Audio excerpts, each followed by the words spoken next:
السلام علیکم ورحمۃ اللہ وبرکاتہ. ان الحمد للہ نحمده ونستعینه ونؤمن به ونتوکل علیہ ونعوذ باللہ من شرور انفسنا ومن سیئات اعمالنا من يهده الله فلا مضل له ومن يضلل فلا هادي له واشهد ان لا اله الا الله وحده لا شريك له واشهد ان محمدا عبده ورسوله. اما بعد فاعوذ باللہ من الشیطان الرجیم. بسم اللہ الرحمن الرحیم. قال تبارک وتعالى ان الذين فتنوا المؤمنين والمؤمنات ثم لم يتوبوا فلهم عذاب جهنم ولهم عذاب الحريق. اللهم انك عفو تحب العفو فاعف عني. اللهم انك عفو تحب العفو فاعف عني. اللهم انك عفو تحب العفو فاعف عني. حاضرین مجلس، اس دعا کو کثرت سے آپ پڑھتے رہیں، گرچہ کہ آپ مجلس میں موجود ہیں. درمیان مجلس، درمیان درس بھی آپ اس دعا کا ورد اپنی زبانوں پہ لگاتار کرتے رہیں. یہ وہ دعا ہے جو شاید کس وقت قبولیت کے درجے تک اللہ تبارک و تعالی اس دعا کو پہنچا دے اور آپ کی بخشش ہو جائے، اس کا علم آپ کو بھی نہیں ہے، ہمیں بھی نہیں ہے. لہذا کثرت سے اس دعا کو آپ اپنی زبانوں پہ لگاتار آنے دیں. اللہم انک عفو تحب العفو فاعف عنی. میں آپ کے سامنے ایک چھوٹا سا موضوع لے کر آیا ہوں. موضوع تو بہت بڑا ہے، لیکن اس میں سے چند باتیں آپ کے حوالے میں کرنا چاہوں گا. موجودہ دور میں فتنے بہت نئے زیادہ ہے، بہت زیادہ ہے. اس دور میں ایک مومن کا کردار کس طرح ہونا چاہیے، اس موضوع کو آپ کے سامنے لے کر آیا ہوں. سب سے پہلے فتنہ کیا ہوتا ہے یہ معلوم کریں گے. سوال ہے فتنے کتنے، کس قدر فتنے ہمارے درمیان عام ہیں. اس سلسلے میں حدیث نبوی ہے. محمد صلی اللہ علیہ وسلم ایک مرتبہ ایک ٹیلے پر چڑھ گئے. اشرف النبی صلی اللہ علیہ وسلم علی اتم من اعظام. پھر آپ صلی اللہ علیہ وسلم نے سب جو بھی موجود تھے اس وقت سب کو خطاب کرتے ہوئے فرمایا، هل ترون ما ارى، کیا تم لوگ وہ چیز دیکھتے ہو جو میں دیکھ رہا ہوں، جس کا مشاہدہ میں کر رہا ہوں؟ تو صحابہ نے جواب دیا قالوا لا. بھلا آپ صلی اللہ علیہ وسلم سوال کرے اور صحابہ ہاں کی جواب دے سکتے ہیں کیا؟ یہ ناممکن ہے. تو صحابہ نے کہا نہیں یا نبی، ہم نہیں جانتے آپ کس چیز کا مشاہدہ کر رہے ہیں، کیا چیز دیکھ رہے ہیں، کیا چیز محسوس کر رہے ہیں، اس سے ہم لا علم ہے. پھر محمد صلی اللہ علیہ وسلم نے فرمایا کہ میں تم لوگوں کے گھروں کے درمیان، تم لوگوں کے گھروں کے درمیان میں بہت سارے فتنے رونما ہوتے ہوئے دیکھ رہا ہوں. اور کس قدر فتنے، كوقع المطر، جس طرح کے بارش کی بوندیں برستی ہے. بھلا بتلائیے کوئی شخص بارش کے بوندوں کو گن سکتا ہے، کاؤنٹ کر سکتا ہے کہ کتنے بوندیں گر رہی ہیں زمین پر؟ نہیں کر سکتا. یہ کسی کے اوقات کی بات ہی نہیں ہے. محمد صلی اللہ علیہ وسلم اس حدیث میں فرما رہے ہیں کہ فتنے اس قدر عام ہونے جا رہے ہیں آگے چل کر کہ آپ لوگ اس کا حساب نہیں کر سکتے، اس کو کاؤنٹ نہیں کر سکتے. ایک اور حدیث میں محمد صلی اللہ علیہ وسلم فرما رہے ہیں، معاویہ رضی اللہ عنہ اس حدیث کے راوی ہیں، فرما رہے ہیں کہ آگے چل کر ما بقي من الدنيا الا بلاء وفتنہ، کیا فرما رہے ہیں محمد صلی اللہ علیہ وسلم اس حدیث میں کہ دنیا میں سوائے آزمائشوں کے اور فتنوں کے کچھ باقی نہیں رہے گا. مطلب کیا اشارہ کر رہے ہیں کہ قیامت کی نشانی ہے, قیامت سے پہلے بہت سارے فتنے رونما ہونے والے ہیں, بہت سارے فتنے, اسی کی طرف اشارہ کر رہے ہیں. اب یہ بلا, دو الفاظ آئے ہیں اس حدیث میں, ایک ہے بلا اور ایک لفظ ہے فتنہ. اس کی تشریح سن لیجئے. بلا کس کو کہتے ہیں؟ مصیبت کو کہتے ہیں, مصیبت کو کہتے ہیں.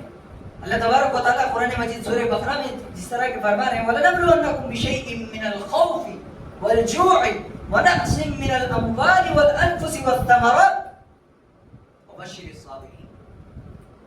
اس میں کیا کہہ رہے ہیں اللہ تبارک و تعالیٰ کہ میں تم لوگوں کو آزماؤں گا. کن چیزوں کے ذریعے اللہ تبارک و تعالیٰ آزمائیں گے؟ ڈر کے ذریعے. تمہارے دلوں میں خوف پیدا ہو جائے گا, تمہارے دلوں میں مشرکوں کا ڈر بیٹھ جائے گا, کبھی موت کا ڈر آ جائے گا, کبھی فقر و فاقے کا ڈر آ جائے گا, غربت کا ڈر آ جائے گا, غریبی تمہیں ستائے گی, موت تمہیں ستائے گی, اللہ تبارک و تعالیٰ تم سے اولاد کو چھین لے گا, آزمائے گا تمہیں. یہ مصیبتیں آپ پر آنے والی ہیں, یہ مصیبت ہے, بلائی. پھر جو دوسرا لفظ ہے اس حدیث میں وہ فتنہ ہے. فتنہ کس کو کہتے ہیں؟ تو سنیے, ایک حدیث ہے اس سلسلے میں. وعن عبداللہ ابن بریدہ رضی اللہ عنہ ابیہ, عبداللہ رضی اللہ عنہ اپنے والد بریدہ رضی اللہ عنہ سے روایت کرتے ہیں خطبنا رسول اللہ صلی اللہ علیہ وسلم, محمد صلی اللہ علیہ وسلم خطاب کر رہے تھے. فأقبل الحسن والحسین, حسن اور حسین رضی اللہ عنہما دونوں آگے. محمد صلی اللہ علیہ وسلم منبر پر چڑھے ہوئے ہیں, خطبہ دے رہے ہیں, خطاب کر رہے ہیں کہ درمیان میں کیا ہوا, دونوں نواسے آ گئے. اور وہ لوگ کس طرح آئے؟ یمشیانی و یعثرانی, چھوٹے سے بچے ہیں, چھوٹے ننھے بچے, وہ آ رہے ہیں, وہ کبھی گر جا رہے ہیں چلتے ہوئے, کبھی پھر کھڑے ہوئے, پھر لڑکڑا کر گر رہے ہیں. اس حالت میں وہ لوگ مسجد میں داخل ہوئے. علیہما قمیصان احمرانی, دونوں نے ریڈ کلر کا قمیص پہنے ہوئے دونوں. پھر جب داخل ہو گئے اس طرح کی کیفیت سے, محمد صلی اللہ علیہ وسلم دیکھ رہے ہیں, ان سے رہا نہیں گیا. وہ کیا کیے کہ خطبہ درمیان میں چھوڑ کر اتر گئے. فَأَخَذَهُمَا فَصَعِدَ بِهِمَا الْمِنبَرَ, اور دونوں کو اپنی گودی میں لے کر پھر واپس ممبر پر چڑھ گئے. پھر محمد صلی اللہ علیہ وسلم نے جو عظیم بات فرمائی ہے وہ فتنے کی. ہمیں اگر فتنے ورڈ کا, فتنے لفظ کا حقیقت میں معنی جاننا ہو تو اس چیز کو سمجھنا. محمد صلی اللہ علیہ وسلم فرما رہے ہیں اس کے بعد صدق اللہ, اللہ تبارک و تعالیٰ نے سچ کہا. محمد صلی اللہ علیہ وسلم کیا بول رہے ہیں کہ اللہ تبارک و تعالیٰ نے سچ کہا. کیا سچ کہا اللہ تبارک و تعالیٰ نے؟ انما اموالکم و اولادکم فتنہ, کہ تمہارے پاس جو مال ہے, تمہارے جو اولاد ہے, یہ فتنہ ہے, یہ آزمائش ہے. یہاں ایک دینی خطبہ دے رہے ہیں محمد صلی اللہ علیہ وسلم, سب کو دینی باتیں بتلا رہے ہیں, لیکن جب ان کے نواسے آ گئے وہاں پر حسن اور حسین رضی اللہ عنہما, تو ان سے رہا نہیں گیا. ان کی محبت میں انہوں نے کیا کیا انہوں نے ممبر سے اتر گئے. ممبر سے کیا کیا انہوں نے؟ اتر کر ان دونوں کو گودی میں لے. تو دینی کام چھوڑ رہے ہیں. یہاں پہ ایک چھوٹی سی آزمائش ہے, یہ چھوٹا فتنہ ہے, مثال ہے بس. گویا کہ فتنے کا اصل مطلب یہ ہوا کہ ہر وہ چیز جو آپ کو دین سے دور کرے، جو آپ کو عبادت سے دور رکھے، جو آپ کو مسجد سے دور رکھے، جو آپ کو نماز سے دور رکھے، جو آپ کو ذکر سے دور رکھے، وہ کیا ہوا؟ وہ فتنہ ہوا، وہ فتنہ ہے۔ آج ہمارے پاس فتنے نہیں ہیں کیا؟ آج ہمارے درمیان فتنے نہیں ہیں کیا؟ ہر طرح کے فتنے ہمارے پاس موجود ہیں، ہر طرح کے فتنے موجود ہیں جو کہ ہم سے مسجدوں سے ہم کو دور کر رہے ہیں، ہم کو عبادت سے دور کر رہے ہیں، ہم کو قرآن کی تلاوت سے دور کر رہے ہیں، ہم کو ذکر و اذکار سے دور کر رہے ہیں۔ نت نئے فتنے ہمارے پاس موجود ہیں۔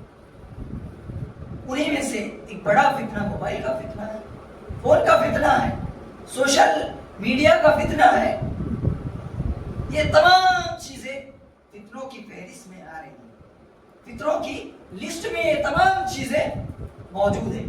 میرے بھائیوں، ہم نے اب تک صرف لفظ فتنہ اس چیز کو جانا، لفظ فتنہ کیا ہوتا ہے اس چیز کو ہم نے دیکھا اس حدیث کے ذریعے۔ فتنہ قرآن میں اگر آپ قرآن پڑھیں گے تو تقریباً 60 جگہ، کتنے مرتبہ؟ 60 مرتبہ آپ کو یہ ورڈ، یہ لفظ آپ کو ملے گا۔ 60 مرتبہ،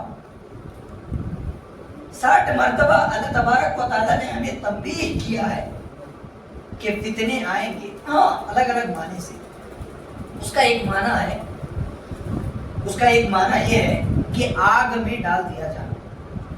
میں اس چیز کو اس لیے لا رہا ہوں کیونکہ اللہ تبارک و تعالیٰ نے اس کا ذکر کیا ہے، اور میں نے آپ ابتدا میں ایک آیت پڑھی، اس آیت میں اللہ تبارک و تعالیٰ فرما رہے ہیں ان الذین فتنوا المؤمنین والمؤمنات ثم لم يتوبوا فلهم عذاب جہنم ولهم عذاب الحریق۔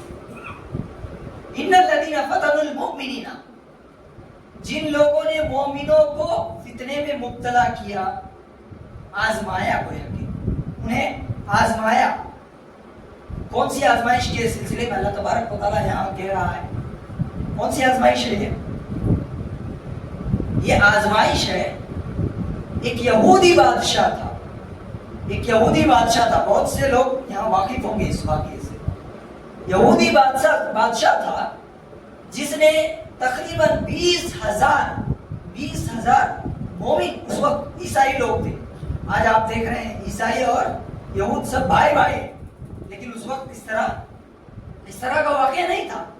بہرحال یہ یمن کا واقعہ ہے، جب اس نے 20,000 مومن لوگوں کو، اس میں بچے بھی تھے، بوڑھے بھی تھے، نوجوان بھی تھے، عورتیں بھی تھی، ہر طرح کے لوگ تھے، تمام لوگوں کو اس نے کیا کیا؟ ایک گڈھا کھودا۔ یہ اصحاب الاخدود کا واقعہ، یہ اصحاب الاخدود کا واقعہ ہے جس میں اس نے جھونک دیا، تمام لوگوں کو شرک کرنے پر مجبور کیا۔ ان لوگوں نے شرک سے انکار کیا، تمام لوگوں کو اس میں پھینک دیا۔ تو اللہ تبارک و تعالیٰ یہاں ان تمام لوگوں کا ذکر کر رہا ہے، ان الذین فتنوا المؤمنین والمؤمنات، انہیں آزمایا گیا۔ ان الذین فتنوا المؤمنین والمؤمنات ثم لم يتوبوا۔ یہاں دیکھیے اللہ تبارک و تعالیٰ کیا کہہ رہا ہے کہ جن لوگوں نے مومن مردوں اور مومن عورتوں کو آزمایا، فتنے میں مبتلا کیا، اور اس کے بعد توبہ نہیں کیا۔ ابن قیم رحمہ اللہ یہاں ایک دقیق بات کہہ رہے ہیں، بہت ہی دقیق بات۔ دیکھیے ایک شخص ہے جس نے ایک گڈھے میں ایک بڑا سا گڈھا کھود کر تقریباً 20,000 لوگوں کی جان لے لی۔ کتنے؟ 20,000 لوگوں کی جان لے لی، یا اس سے زیادہ، اس سے کم، کچھ بھی ہو سکتا ہے، تاریخ کا واقعہ اگر ہے۔ لیکن اللہ تبارک و تعالیٰ یہاں کیا کہہ رہا ہے؟ ثم لم يتوبوا، پھر ان لوگوں نے توبہ نہیں کیا۔ گویا کہ اگر وہ شخص بھی جس نے 20,000 لوگوں کا قتل کیا وہ بھی توبہ کرتا تو اللہ تبارک و تعالیٰ اس کو بھی معاف کر دیتا۔ اللہ اکبر۔ اللہ تبارک و تعالیٰ کتنا کریم ہے، کتنا غفور ہے کتنا رحیم ہے. اس چیز کا آپ اندازہ اس سے لگائیے. کیا ہم اس سے بھی بڑے گنہگار ہیں؟ کیا ہم نے 20,000 لوگوں کا قتل کیا؟ نعوذ باللہ. ایسا تو کچھ بھی نہیں ہے. تو پھر ہم کس چیز سے ہچکچا رہے ہیں؟ کس چیز، کون سی چیز ہے جو ہمیں دور رکھ رہی ہے توبہ کرنے کے لیے؟ کون سی چیز ہے جو ہمیں اللہ سے معافی مانگنے سے دور کر رہی ہے؟ ہمیں لمبی لمبی راتیں مل رہی ہیں، ہمیں عبادت کے لیے پورا رمضان ملا. ہم نے کبھی دعائیں کی؟ کبھی ہم نے توبہ و استغفار کیا؟ اے اللہ ہم گنہگار بندے ہیں، ہمیں معاف کر دے. اس چیز کا اظہار ہم نے کبھی کیا؟ ہم نے ندامت کا اظہار کیا؟ ہم نے کبھی کہا اللہ کے دربار میں آ کے کہ ہم گنہگار ہیں؟ اس چیز کو ہم نے ایکسپٹ کیا؟ یا اللہ تبارک و تعالیٰ کیا کہہ رہا ہے؟ ثم لم یتوبوا، گویا کہ اگر وہ بھی توبہ کرتا تو اللہ اسے بھی معاف کر دیتا. لیکن کیا ہوا؟ ثم لم یتوبوا، ان لوگوں نے توبہ نہیں کیا. تو ان لوگوں کے لیے اللہ تبارک و تعالیٰ نے جہنم کی آگ تیار کر کے رکھا. جہنم کی آگ ان لوگوں کے لیے، وہ عذاب الحریق، عذاب حریق. اللہ تبارک و تعالیٰ یہاں جہنم کی عذاب بھی بول رہا ہے اور پھر آگ کے بارے میں بھی پھر اس کے بعد ہی وہی ورڈ پھر لا رہا ہے. تو گویا کہ جہنم میں صرف آگ کے ذریعے کسی کو تکلیف نہیں دی جائے گی، بلکہ زمہریرہ بھی ہوگا. وہاں پہ سخت سردی ہوگی، سخت سردی ہوگی. یہ بھی ایک طرح کا عذاب ہے. بندے کو اسی لیے کیا چاہیے؟ سکون اگر چاہیے تو وہ زیادہ ٹھنڈی ہو تب بھی برداشت نہیں کر سکتا، اور زیادہ گرمی ہو تب بھی برداشت نہیں کر سکتا. بہرحال یہاں اللہ تبارک و تعالیٰ جو چیز کہہ رہا ہے کہ ان لوگوں کے لیے اللہ تبارک و تعالیٰ نے سخت عذاب تیار کر کے رکھا ہے. یہاں ورڈ فتنہ آیا ہے، اس لیے اس واقعے کو میں لایا کہ فتنہ ہر طرح کے ہوتے ہیں، اور اس دور میں جو فتنہ ہے ہمارے پاس، اتنے فتنوں میں وہ شبہات کی شکل میں بہت زیادہ آ رہے ہیں اور شہوات کی شکل میں بھی ہیں. شبہات کی شکل میں اس دور میں رمضان شروع ہو چکا ہے. رمضان شروع کیا ہوگا؟ اختتام پر پہنچ چکا ہے.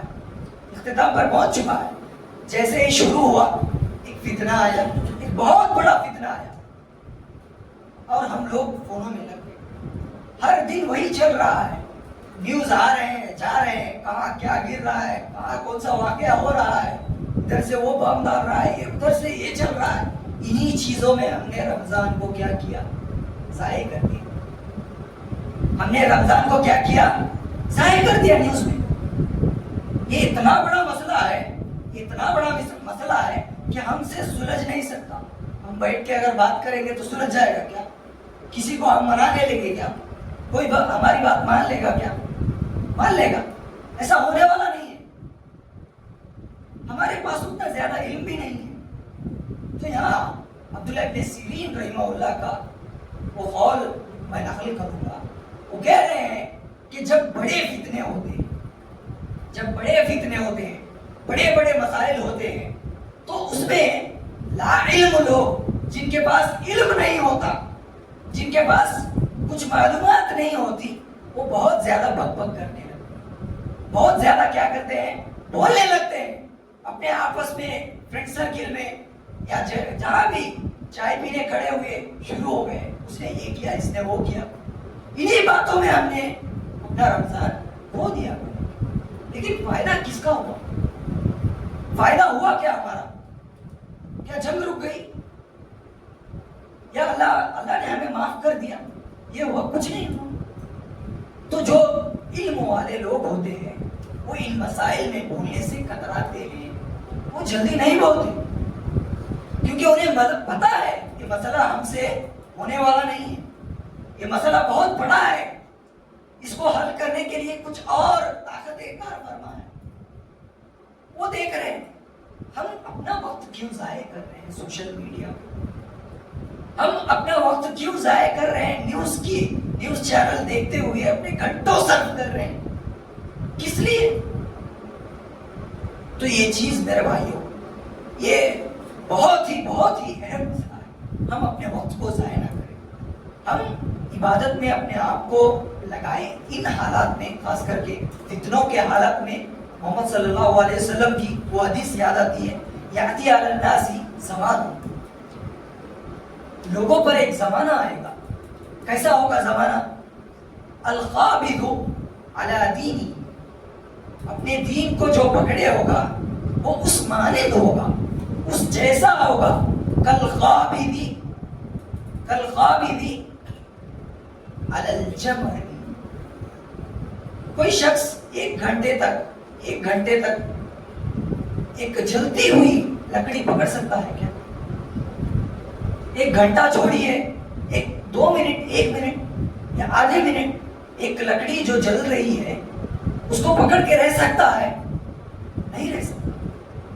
یہ ناممکن سی بات ہے، اس کے ہاتھ جل جائیں گے.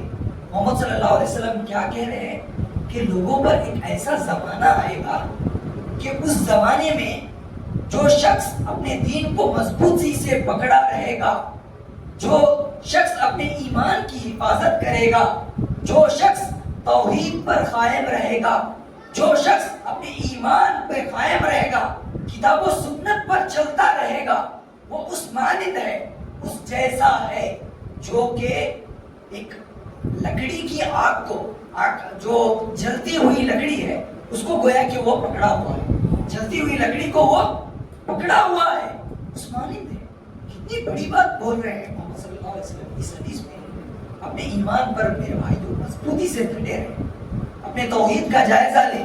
سبحان اللہ تبارک و تعالیٰ نے دیا ہے تو ہر چیز جو بھی آ رہے ہیں آپ بول رہے ہیں اس کے بارے میں، ایسا چلنے والا نہیں ہے. پتہ نہیں کون سی بات ہوگی جس سے کہ اللہ تبارک و تعالیٰ ناراض ہو جائے، کون سی بات ہے جو اسلام کے خلاف ہو جائے، کون سی بات ہو سکتی ہے وہ جو اسلام کے خلاف ہو جائے، کتاب و سنت کے خلاف ہو جائے اور اللہ تبارک و تعالیٰ ناراض ہو جائے اور ہم سے خفا ہو جائے اور اللہ ہمیں جہنم میں ڈال دے. نعوذ باللہ. کیا آپ کو یہ پسند ہے کہ آپ زندگی بھر عبادت کریے، زندگی بھر عبادت اچھی طرح سے کر رہے ہیں، لیکن اچانک درمیان میں کیا ہوا کہ کوئی ایک ایسی بات کر گئے جو کہ جس سے اللہ تبارک و تعالیٰ خفا ہو گیا اور آپ جہنم سے رسید کر دیے گئے، آپ جہنم چلے گئے. یہ آپ کو پسند ہے؟ نعوذ باللہ. تو میرے بھائیوں، زبان پر لگام لگائیے، اپنے عقیدے کی حفاظت کیجیے. زیادہ سے زیادہ جو علماء عقیدے کے بارے میں بولتے ہیں، جو جنہیں اچھا علم ہے، ان کو سنیے. آپ ہر ایرے گرے میں سوشل میڈیا پہ آ رہے ہیں، یہ شبہات کی ایک شکل ہے، ایک فتنہ ہے. یہ یوں ہی نہیں بول رہا ہوں، ایک فتنہ ہے. یہ دور حاضر کے فتنوں میں ہم ہر کسی کو سن رہے ہیں، اسکرول کر رہے ہیں، آ رہا ہے جو بھی اپنے انسٹا پہ یا پھر یوٹیوب پہ ہر کسی کو سن رہے ہیں. نہ اس کا عقیدہ معلوم، نہ اس کا دین معلوم، نہ اس کا ایمان معلوم، بھلا اس کو قرآن و سنت کا علم ہے، اس کا بھی ہمیں ادراک نہیں ہے، یہ بھی ہمیں معلوم نہیں ہے. کیا ان تمام لوگوں کو سننا جائز ہے؟ نعوذ باللہ. کون سی بات اس کی ہمیں گمراہ کر دے کیا پتا. ایسا نہیں ہونا چاہیے. ہم جسے سنیں اس کے بارے میں ہمیں معلوم ہونا چاہیے. ہم جس سے نالج حاصل کر رہے ہیں، جس سے تعلیم لے رہے ہیں، اس کے بارے میں ہمیں معلوم ہونا چاہیے کہ وہ اتھینٹک ہے یا نہیں، اس کے پاس باقاعدہ قرآن و سنت کا صحیح نالج ہے یا نہیں، صحیح علم، صحیح معنی میں علم ہے یا نہیں. ان تمام چیزوں کا ہمیں ادراک ہونا چاہیے، معلوم ہونا چاہیے ہمیں، تب جا کے آپ اس عالم کو سن سکتے ہیں. ورنہ ایسے ہی آپ ہر کسی کو سننے سے گریز کریں، ورنہ ہو سکتا ہے کہ آپ اپنے ایمان سے خالی ہو جائیں. نعوذ باللہ. ایسے ہی شہوات کا مسئلہ ہے. فون ہمارے پاس ہے، ہم نہ جانے کون سا ڈانس آ رہا ہے، کون سا کیا آ رہا ہے، ہر چیزیں چل رہی ہیں. یہ تمام چیزیں فہرست ہے فتنوں کے. میرے بھائیوں، ایک مومن کا کردار ان مسائل میں اور دور حاضر میں ان فتنوں میں یہ ہونا چاہیے کہ وہ قرآن و سنت سے اپنے آپ کو لگائے، اپنے آپ کو قرآن و سنت سے لگائے. اس کا ایک ہی مسئلہ، ایک ہی راستہ ہے کہ جو امام صاحب موجود ہیں ہمارے مساجد میں، وہاں بیٹھے درس میں. ہم وہاں تو 10 منٹ بیٹھ نہیں سکتے، لیکن 10 منٹ ہم فون میں سنتے ہیں. جبکہ ہمیں معلوم ہے ہمارے مسجد میں اچھے امام صاحب ہیں، وہ جو بولتے ہیں وہ اتھینٹک ہوتا، یہ تمام چیزیں ہمیں معلوم رہتا، لیکن ہم وہاں بیٹھنا پسند نہیں کرتے. لیکن اپنے فون کے سامنے ہم اپنے آپ کو گویا کہ ہم بڑے علامہ ہیں، اس طرح ہم اپنے آپ کو پیش کرتے ہیں. تو میرے بھائیوں یہ تمام چیزیں ہمیں خیال کرنی چاہیے. اور لاسٹ میں جو آخری بات ہے وہ دعا ہے. محمد صلی اللہ علیہ وسلم نے ہمیں جو دعا سکھائی ہے فتنوں سے بچنے کے لیے وہ کون سی دعا ہے؟ اللہم انی اعوذ بک من الفتن ما ظہر وما بطن. اس دعا کو ہمیں یاد کرنا چاہیے. اچھی اچھی دعائیں ہیں, بہت ساری کتابیں ہیں, اب تو رومن اردو میں بھی موجود ہے جو ہم آرام سے ہم اس کو بیان کر سکتے ہیں. آ رہے ہیں, ان چیزوں کا آپ مطالعہ کیجئے, ان دعاؤں کو یاد کیجئے اور اس کے بعد ایسی راتوں کا فائدہ اٹھائیے, ایسی راتوں کا فائدہ اٹھائیے, دعا کیجئے. اس دعا کا معنی کیا ہے؟ اللہم انی اعوذ بک من الفتن. اے اللہ میں تیری پناہ میں آتا ہوں ہر فتنوں سے, ہر فتنے سے. ما ظہر وما بطن, جو ظاہر ہو رہے ہیں فتنے, جو ہمیں معلوم ہو رہے ہیں, جو سوشل میڈیا کے ذریعے یا پھر باہر ہمیں معلوم ہے کہ یہ فتنہ ہے, یہ فتنہ ہے, ہمیں محسوس ہو رہا ہے یہ آزمائش ہے, اگر میں ادھر جاؤں گا تو میرا ایمان چلا جائے گا, میری عزت چلے جائے گی, میں لٹ جاؤں گا. ہم دیکھ رہے ہیں, اس سے تو دور ہو رہے ہیں. اور جو چیزیں ہمیں نظر نہیں آ رہی ہے, جو چیزیں ہمیں محسوس نہیں ہو رہی ہے, وہاں پتہ نا ہم نہیں جانتے. لا علمی میں, لا علمی کی وجہ سے ہمارے پاس اتنا نالج نہیں ہے, اس لیے کیا ہو رہا ہے, ہم اس میں پڑ جا رہے ہیں, شاید اس فتنے میں مبتلا ہو رہے ہیں شاید. اے اللہ ایسے فتنے سے بھی ہمیں محفوظ فرما, ہمیں بچا لے. یہ اتنی حسین دعا ہے, اس چیز کو ہمیں, اس دعا کو ہمیں میرے بھائیوں یاد کرنا چاہیے اور کثرت سے اپنی دعاؤں میں ایسی دعاؤں کو بھی شامل کرنی چاہیے. اللہ سے دعا ہے کہ اللہ تبارک و تعالیٰ ہم تمام مسلمانوں کی بخشش فرما دے.